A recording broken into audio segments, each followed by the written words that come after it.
मैं बताना चाहूँगा आपके चैनल के माध्यम से कि मुझे काम करते हुए तो 32 साल आई थिंक हो गए हैं। ठीक है। और शुरुआत हुई थी चंडीगढ़ से। फिर मैं चंडीगढ़ से वापस रुड़की शहर में सैलून लॉन्च किया था। फिर 3-4 साल यहाँ काम करके मैं यहाँ से सऊदी अरब चला गया था। और सऊदी अरब जाने के बाद फिर मैं वहाँ से दुबई गया, फिर दुबई से मैं पेरिस गया, फिर मैं मलेशिया गया।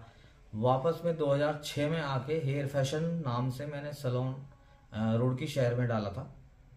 और बड़ा अच्छा रूटीन में जो है काम आया, बड़ा अच्छा। क्योंकि उस टाइम पे रुड़की शहर में कोई ऐसा कॉन्सेप्ट था नहीं, तो क्लाइंट लोग आउट ऑफ सिटी निकलते थे, देहरादून, दिल्ली, चंडीगढ़।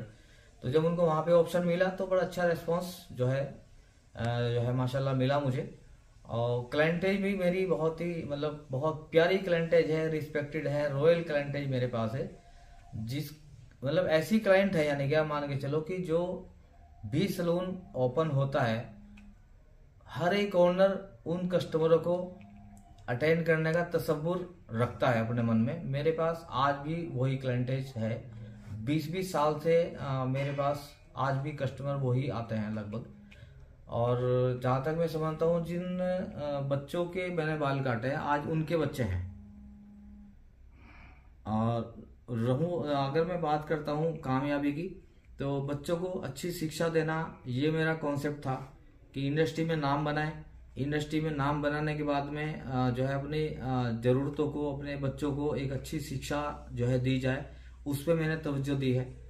और मैंने एकेडमी भी लॉन्च की थी और अभी भी है, सिखाने का भी है। मेरा सबसे पहला जो सफ़र था वो सऊदी अरब का था। और सऊदी अरब के बाद में फिर मैं वहाँ से ऑस्ट्रेलिया चला गया। मेरा जो कफिल थे उनकी जो लड़की है वो ऑस्ट्रेलिया शादी करके गई थी। तो फिर मैं 9-10 महीने ऑस्ट्रेलिया रहा हूँ। फिर उसके बाद मैं वापस आया। वापस आने के बाद फिर मैं दुबई गया। दुबई के बाद फिर मैं मलेशिया, पेरिस और थाईलैंड, स्विट्जरलैंड में काफ़ी जगह पे गया हूँ। आई थिंक 7-7.5 साल में जो है इंडिया से बाहर ही रहा हूँ। फिर आके मैंने 2006 में सैलून लॉन्च किया था। कुछ फैमिली प्रॉब्लम की वजह से शहर छोड़ना थोड़ा सा मुश्किल था। तो यह है कि बहुत कुछ जो है ऊपर वाले ने दिया है, लेकिन ज़्यादा मेरा यही रहा है कि बच्चों को अच्छे से पढ़ाओ। शिक्षा के ऊपर बच्चों की जो ध्यान दिया है वो सब उसी चीज़ से हासिल हुई है।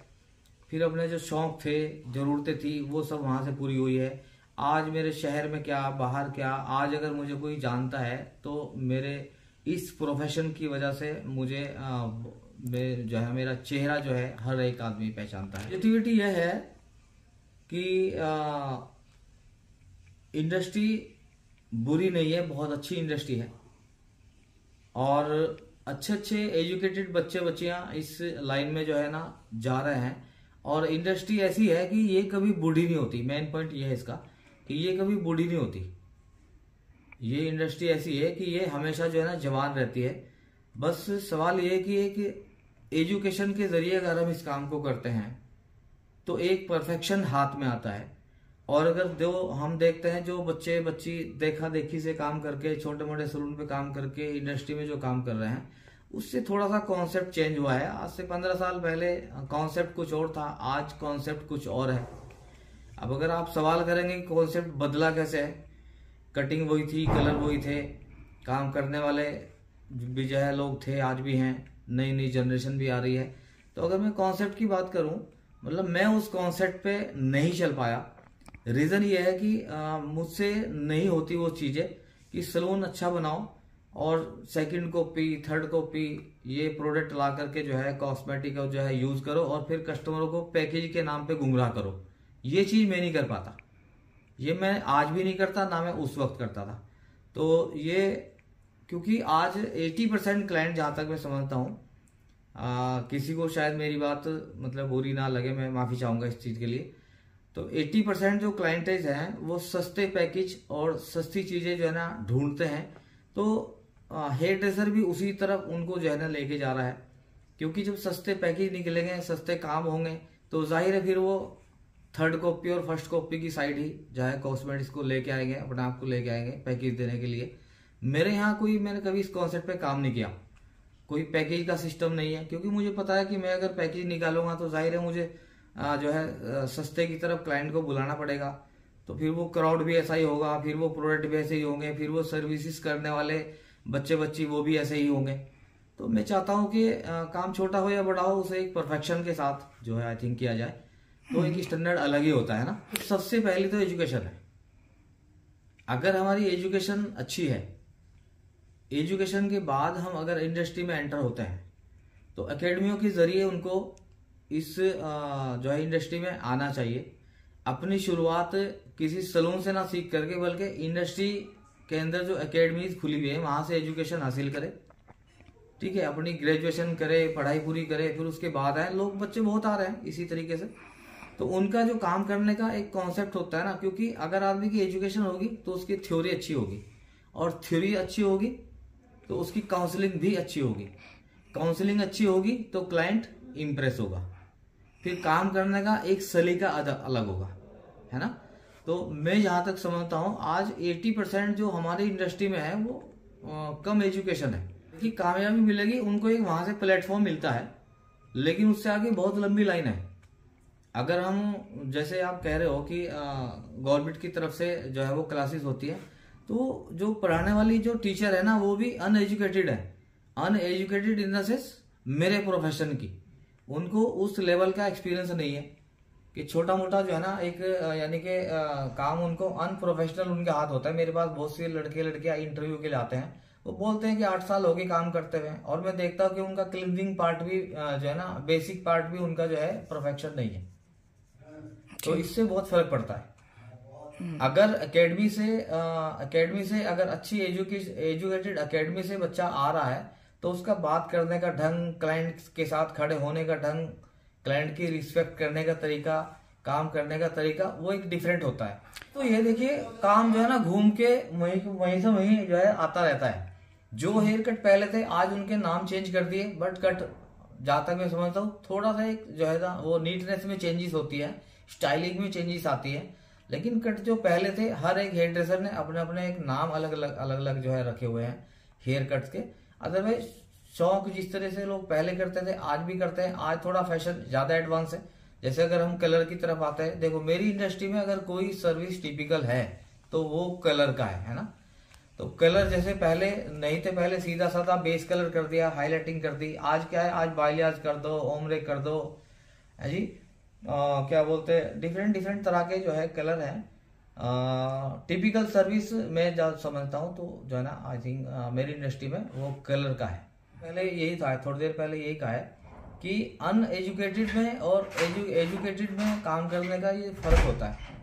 इंडस्ट्री को बदनाम भी कर रहे हैं लोग, क्योंकि कुछ बच्चे ऐसे हैं जो गलत राह पे चल पड़े, और गलत राह पे चलते चलते उनकी गलत आदतें होगी। घर से कंट्रोलिंग सिस्टम सही नहीं है, फिर सैलून पे आने के बाद उनका कंट्रोलिंग सिस्टम सही नहीं है।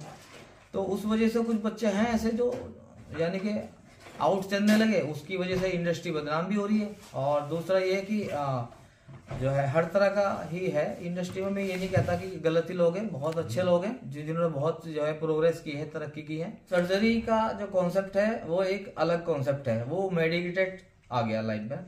और मेरे परफेक्शन में जो है हेयर सॉरी जो ट्रीटमेंट है वो अलग है, डिफरेंट तरह के जो है ट्रीटमेंट है।